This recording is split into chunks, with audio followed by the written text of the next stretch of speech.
taken by this feeling, baby, we're invincible. Hi guys, and welcome back to another episode of Rebuilding Notts County. As always, if you're enjoying the save, please do smash a like on the video, it means the world to me. So today, I thought we'd start on Joran Beckert. I'm looking for you guys to tell me how to pronounce that name, so obviously I'm a bit ahead, so looking forward to that. He's had a very, very good start to the season, and I am actually getting more and more impressed with this guy as the days go by. You can see that when he came in, you know, it was a relatively solid 2.5-star player with mad potential. Now he's shot up to 3.5 stars, and he's the only player above 3 stars that's still a teenager in this squad. I think this guy's got like world beater potential, and with the fact that he's getting a ton of game time straight off the bat, because obviously with Assman's injury, I think this has been a very, very good time for the kid to be in the team, frankly. Very, very pleased with him. Notts County Doctor is baffled by the number of broken ribs at the club. It's almost as if someone is running a fight club. Corey Bukalosi, where are you, buddy? When Assman scored, I jumped out of my chair. The missus is not happy with my behaviour. Well, your missus does not understand the myth of the Assman. The record low was 75 for the title by Manchester United in 1996, so actually we weren't the lowest scoring title winners, which is something, I suppose, but it's pretty damn low. I would like to win the title again this year, but I would like to be getting sort of in the mid-80s to big points. You know, I want to win the title comfortably and have a real battle with someone, although that being said, the battle was fun. Congratulations, good that you didn't win the Champions League, because it'd be the end of the series, and the lowest points total was Manchester United, of course. Right, yeah, so obviously the series will end when we win the Champions League. It'll still be a looking forward thing, probably a multi-part one, because those are always fun.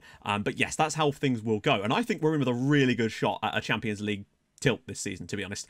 And that's pleasing to me, because we're doing a bloody good job. Everything's just really falling into place right now, and that's great. I think I've been watching too many of her episodes back to back, as my missus has now started waking up singing the intro music. I hope she holds her gun capybara while she does that. My family must think I'm really weird for shouting capybara every day around 7. Yeah, when think about how M has to be when me shouting capybara. More so than I'd care to admit. Righty. So, we've had a couple of league games off camera. We've had a cup game. And I've tried out some new stuff. And we've had some unlikely heroes in that period. Today, though, it's a biggie. We've got Barca at home. And we've beaten them before. And then we've got Liverpool in the league, which obviously is going to be a massive one for the title race. Just huge. But first, we continued our wonderful winning run, and more importantly, our clean sheet run away at Southampton. They weren't too bad, but they didn't really create a great deal on this one. 42 minutes into the game, lovely work from Becker to slip the ball into the path of Greg Campbell, who thrashed one home to make it 1-0. Then, after half-time, a lovely ball through from Celso, of all people, knocking one over the top. Guerra takes it round the goalkeeper, slots it in for another goal for himself. Brilliant performance from Dubois again. Becker is a man who seems to be able to unleash the killer ball at times, much like Assman, and he gets into the goal scoring, whereas Dubois is just keeping that midfield ticking over, spreading that play and really acting like a catalyst for us. It's excellent. Still having some little bits of trouble with the midfielders in places on the wide areas, but I still think there's something there. But once again, I just put the positions up for grabs, switch them around, see who wants to take it. Someone will eventually grab that role, find some form and keep going. That's all I really want. But then we did finally concede our first goal of the season, and if you'd have said, who's going to score the first goal against you this year after like 8 games, I would not have predicted Dave Rose of Cambridge United, but that was how it was at the Abbey. 1-0 after 19 minutes to Cambridge United, and we really did struggle to break them down after that. Like, we were brilliant on the night in terms of creativity, all sorts of chances for days, but it just was not happening. This was a fully rotated side, as you can see here. Lots of chances. I started Banano up top, he just wasn't cutting it. So eventually I made a triple substitution. On came Andreas Damgaard, Eslami, and of course Paolo Assman returning to fitness here, and it was the two substitutes that you wouldn't expect to actually come up with the big one for us. Silla also was excellent. He provided both of the assists, slipped the ball through, and Hadi Eslami made it 1-1, which was beautiful. But then almost seconds later, the ball was played out to the outside. Andreas Damgaard cutting inside from the left wing, even though he's more of a central midfielder, we put him on there, and smashed one in the top corner to score his first goal for the club and give us a 2-1 victory in the cup. We'll play Barnsley in the next round, who are currently bottom of the championship. All is looking well, particularly as it was an entirely rotated side. Even the substitutions other than Assman were all rotated players. But then our winning run finally came to an end in gut-wrenching circumstances. I was so annoyed at them, but we were bound to have a little hiccup occasionally, and this was the one. 4 minutes into the game, Cabral got into a wonderful position and was able to win us a penalty. He had a pretty solid game, and then Guerra dispatched it. 1-0 after 4 minutes, 10th goal of the year for the lad. Beautiful stuff. Then right on the stroke of half-time, Jordan Becker got the ball and thrashed one into the top corner from the edge of the area. His second goal of the year. Won him man of the match as well for the goal. Well played, the 19-year-old, and all was looking well. And then it wasn't. Unfortunately, Diego Lainez got in behind and was able to slot Arsenal. Suarez got a touch to it, but it just trickled in off the post with 7 minutes to go. And then Christopher Ayer, from a corner in the 92nd minute, levelled for Arsenal. And frustrating as hell to be 2-0 up away at the Emirates with 7 minutes to go and throw it away from a corner like that as well. It's frustrating considering we hadn't conceded a league goal before this game, and we just kind of lost our concentration right at the death, and it cost us 2 points, and we would have been really comfortable. But that's life. Because here is the league. We are no longer top of the league because Chelsea, of course, are still scoring goals at a rate of knots right now. And if Liverpool win their game in hand, they will also join us all on 19 points. Newcastle doing well, though, up on 16 there. I think, once again, it looks like it's a Chelsea, Notts County, Liverpool title race, basically. Palace aren't doing that well this season. Neither are Manchester City. They have struggled amazingly. They sacked Pep. Ancelotti is now in charge, and it is not going well for them. But first, we must host Barcelona. Nice and easy. You know how it is. Slovan Bratislava actually getting into the group stages is pretty damn cool. Nielsen can't play, obviously. Barcelona got a few players missing. We don't know about their form, really, because obviously we don't have the league switched on. But, nevertheless, a good home performance now is very much needed. We've beaten them before, so I see no reason why we can't do it again. And frankly, this is that it just continues to put... I just don't understand why they...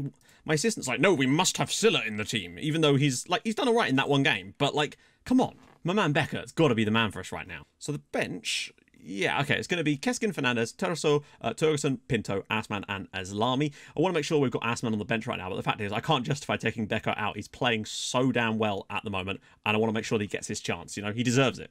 Barcelona playing a very, very different system to what we're used to coming up against, so this actually could be kind of interesting. Ooh, we've got Celso, they've got Cesao. It's the battle of them.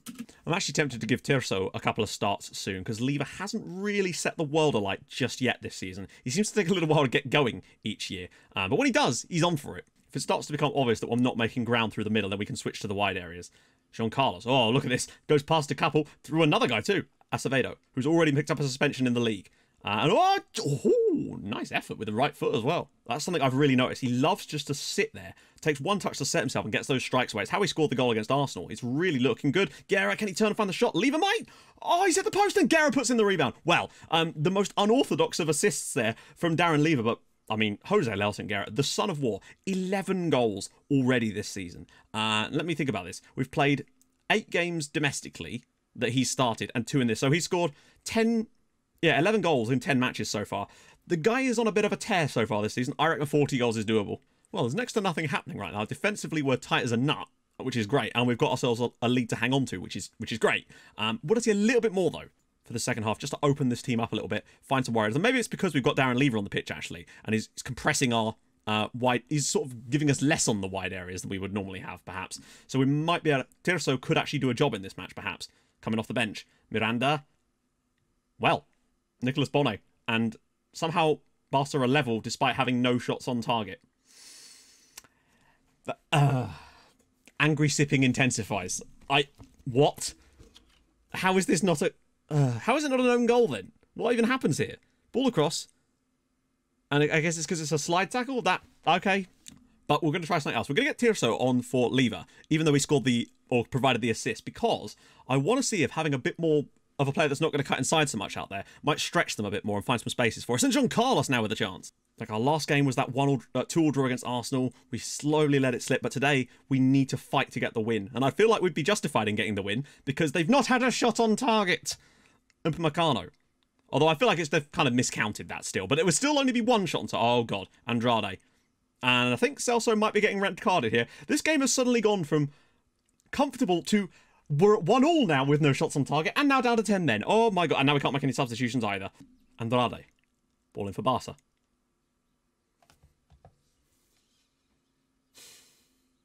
I don't know. Sometimes it just is not your day, is it? Oh god. Ball whipped in. Great save by Suarez, and then he just pops in the rebound anyway. Oh god, my jeez. Have they both come from... Cesao, really press him. Tirso does brilliantly. Can he square it for someone? He's gone for goal and he's hit the post again. Okay, why does that not count as hitting the post? It literally hasn't adjusted that. How is this? It simply just didn't count that shot that he had as hitting the post for some reason. Andrade. And saved by Suarez. They did have another shot on target right at the end there. Maybe there's one last chance for us. We've still got a few minutes left. If we could just... I mean, we've done a good job at pressing here, but... Ah, dear. This game started off so well. We were looking really comfortable, to be honest, but it's just not been our day after that. Andrade, look at the space inside. He's going to have to square it as well, you feel like. Good block. Miranda! Oh, God, it's 3-1 to Barcelona now. When you've got the kind of clinical ability to score the amount of... Yeah, just one of those things, isn't it? Good block. And how has he still got the ball? Well played. Well played, Jordan. Jean Carlos. I don't know why Guerra's so far out wide. We need him to slip a ball through for him here. He's going to shoot in the end, isn't he? Tirso. And he slips it across for Jean Carlson. Oh, there you have it, I guess. I feel like 3-1 is quite harsh on us, but that's how it goes sometimes. That first goal, and even our defending for the second one, I don't know. Just one of those weird days where it just was not quite sitting right for us. Those late goals against Arsenal, we really just seem to have lost our mojo all of a sudden. We've got to get it back against Liverpool. We really do. Right then, Liverpool at home. Nice and easy, as they say. So a few little changes here. Fernandes. Why Fernandes? Why not Keskin? Like, why would I put a guy on his wrong foot there? Let's try... And I realise these guys, probably the reason they do that is because of the wrong foot situation. Is Becker presumably left-footed? No, he's not. Which makes no sense as to why my assistant would want to put Silla in there then. But there you go. I'm going to start Juan Tirso here instead of Lever today, just to try that out. So the bench will be Cabral, Pinto, Fernandes, Islami, Lever, Asman, and of course Turgerson. Because if we don't, I'm really concerned that we could start to like snowball this bad form. After all, we are still unbeaten in the league. A win here would push us, well, temporarily could push us 6 points above Liverpool, but they've got a game in hand. And most importantly, it will really set the title race alive. And that's what we've got to do today. Just thought like it might behoove us to try something different. Why has he been given a free kick there? That look, oh, for goodness sake. All right, cool, whatever. When it rains, it pours. What is this? Right, okay, well, then in that case, it's going to have to be probably Becker that's going to come off. So now not only are we going to lose a creative force in the midfield, but we're also going to have to be suspended with no Greg Campbell for the next 3 matches as well, which is just wonderful. Requena, well played. At least Celso's back today, I suppose.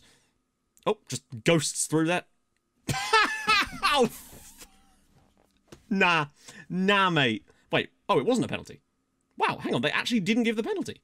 Sorry, I'm so used to that happening that I just assumed it was going to be a penalty straight away.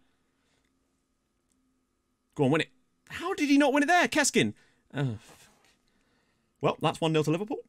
We are really having a bad couple of games, just completely out of the blue. Jesus Christ. Like, he walks right through the ball. Oh, good Lord. It's just not happening for us today, is it? Jesus. Yeah, I don't think the advantage of the 10 men thing that happens is going to happen today. Certainly didn't happen in the last game either. I realise using all our subs so early is a bad idea, but we really have no choice. Something has to change here. It's just not happening for us at all. Oh my God. Jean Carlos, Keskin, Dubois. Some nice-ish football on the edge of the... Oh, man, no, never mind. Great tackle. It's just going to pop it straight behind anyway, though, and it's going to square it, and this will be a simple finish for Hani Hafez. Great save by Suarez. Yeah, we're just not at it. We've just been bad in this game. I think the early loss of Greg Campbell has really just decimated us, unfortunately. Lever. Okay, bit of chance for him. He can definitely take his man on. That'll be a free kick. Oh, dear. I was full of hope coming into this episode. Everything felt right for us, but it has really just gone to shit so quickly. Jespersen, come on. We're still only a goal down here. A single goal completely flips this on us. Jean Carlos has got to square it. Cabral, Lever! Oh, still unsure as to how Celso is on a 9.0 in this game and is going to be man of the match somehow. Literally, that's happening right now, and I'm not entirely sure why. Hafez. Like, he's played a blinder, don't get me wrong. Oh, God.